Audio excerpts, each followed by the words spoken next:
Hello guys, നമസ്കാരം. അപ്പോൾ ഞാനൊരു കാര്യം പറയാനാണ് നമ്മുടെ ബിഗ് ബോസിൻ്റെ വിവരങ്ങളെ പറ്റി.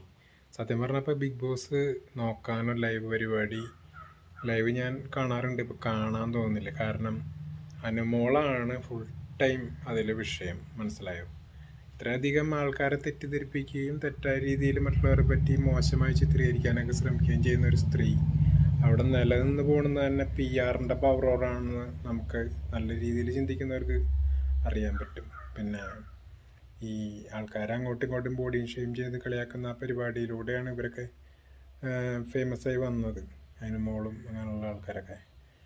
അപ്പോൾ എനിക്ക് പറയാനുള്ളത് എന്താണെന്ന് വെച്ചാൽ, അങ്ങനെയുള്ള വ്യക്തികൾ തെറ്റായ രീതിയിൽ PR വർക്കിലൂടെ വന്നിട്ട് വോട്ട് നേടി പരിപാടിയിൽ വിജയിക്കുമ്പോൾ ശരിക്ക് മണ്ടന്മാരായി പോണത് നല്ല രീതിയിലുള്ള പെരുമാറുന്ന ആൾക്കാരും അവർക്ക് വേണ്ടി വോട്ട് ചെയ്യുന്ന ആൾക്കാരാണ്. അപ്പോൾ ഞാൻ ചോദിക്കുന്നത് എന്താണ്, ബിഗ് ബോസ് എന്തുകൊണ്ടാണ് അനുമോളെ പോലുള്ള ആൾക്കാർക്ക് ഇത്രയധികം പ്രമോഷൻ കൊടുക്കുന്നത്?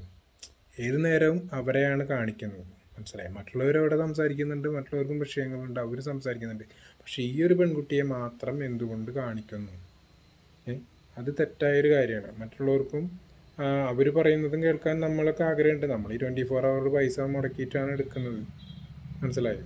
അവരെ 24 അവറിൽ അവരെ കാണിക്കും, എപ്പിസോഡ് കാണിക്കുമ്പോൾ അവരെ കാണിക്കും. അപ്പോൾ പിന്നെ ബാക്കിയുള്ളവരെ പറ്റി എന്ത് കണ്ടന്റാണ് ജനങ്ങളിൽ എത്തുന്നത്? ജനങ്ങളെ എന്ത് കണ്ടിട്ടാണ് അവർക്ക് വോട്ട് ചെയ്യുന്നത്? ഒരിക്കലും അക്ബർ സൂചിപ്പിച്ച മാതിരി നമ്മുടെ അപ്പാനി പറഞ്ഞു വന്നപ്പോൾ, രണ്ടാമത് പേർ ലാസ്റ്റ് വന്നപ്പോൾ പറഞ്ഞു, തെറ്റായി ഒരാളെ ചിത്രീകരിക്കുമ്പോൾ അവർക്ക് വോട്ട് കുറയും. അപ്പം മോശമായിട്ട് അതാണ് ഈ പെൺകുട്ടിയും ചെയ്തുകൊണ്ടിരിക്കുന്നത്. മറ്റുള്ളവരെല്ലാം തെറ്റുകാരാണ്, ഞാൻ മാത്രമാണ് ശരി. അതാണ് അവൾക്ക് വേണ്ടത്. മറ്റുള്ളവർ നല്ല ആൾക്കാരെയും അവള് തെറ്റായിട്ട് ചിത്രീകരിക്കുന്നു. മനസ്സിലായോ? അക്ബറിനെ കണ്ടില്ലേ, ബസ്സിൽ ചാരി നിൽക്കുന്ന അങ്ങനത്തെ ഒരു പരിവേഷം നൽകി മോശമായ രീതിയിലേക്ക് ചിത്രീകരിക്കുന്നു. പ്രത്യേകിച്ച് ആണുങ്ങളങ്ങനെ മോശമായ രീതിയിൽ ചിത്രീകരിക്കുന്നത്. ഇപ്പോൾ ഈ ആതിരയും നൂറയും കൂടെ നിൽക്കുന്നുണ്ട്. അപ്പോൾ അവൾക്ക് ഒരുവിധം കാര്യങ്ങളറിയാം, ഇവളെ കുറേ തെറ്റുകളുണ്ടെന്നൊക്കെ. അപ്പോൾ അവൾ പറയുമ്പോൾ ഇവളങ്ങോട്ട് സമ്മതിക്കുന്നില്ല. ഇവളെന്താ മറുപടി പറയുന്നറിയാം? മുൻപത്തെ കാര്യം ചോദിക്കുമ്പോൾ, എനിക്ക് ഓർമ്മയില്ല. അയ്യോ, എനിക്കതിനെപ്പറ്റി ഓർമ്മയില്ല. അയ്യോ, ഞാനത് ഓർക്കുന്നില്ല. അങ്ങനെ പറയും.